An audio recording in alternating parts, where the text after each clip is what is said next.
குழந்தைகளே, உபாகமம் 5 மோசே ஜனங்களுக்கு நினைவுபடுத்துறார்.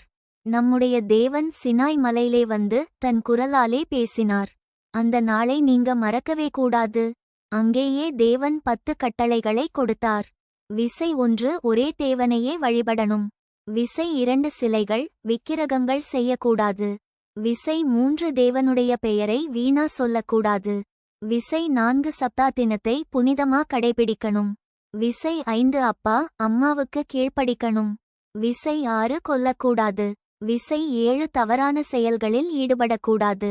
விசை 8 திருடக்கூடாது. விசை 9 பொய் சொல்லக்கூடாது.